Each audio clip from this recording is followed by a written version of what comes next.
ورزش میکنم. من از صبح ورزش میرم سر میکنم کار ورزش میکنم، تا شبم وقتی از سر کار برمیگردم ورزش میکنم. نرمش یعنی ورزش میکنم قربونت برم. چرا آخه داری اینجوری میگی؟ خب پشت چه فرمون ورزشی؟ میشینم تا خود لوکیشن با ماشین خودم میرم. آقا مگه ما نمیگیم ورزش اتومبیل رانی؟ راست میگه آقا. نه واقعا. آخه واقعا خنده‌دار نیستی؟ نه ورزش میکنم. اگه اتومبیل رانی ورزش نیست، من همینجا درخواست میکنم که این بخش اتومبیل رانی رو از توی برنامه‌های ورزشی اصلا ورش دارم.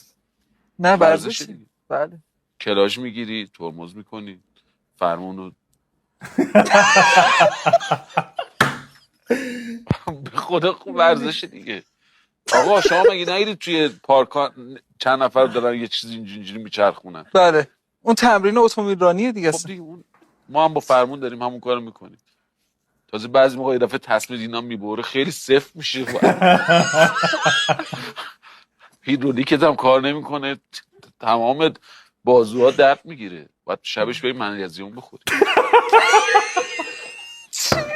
به خدا منیزیم چرا؟ چی داری میگه؟ یعنی چی؟ آقا اگه ورزشکارا وقتی تمرین خیلی سفت و سخت میکنن مگه شب منیزیم نمیخورن؟ یه چیزایی شنیدی از ورزش به صورت کلی دیگه. کی میگه عزیزم؟ من ورزش میکنم. من میتونم تا ابد به این بخندم. چرا؟ خنده دار برام.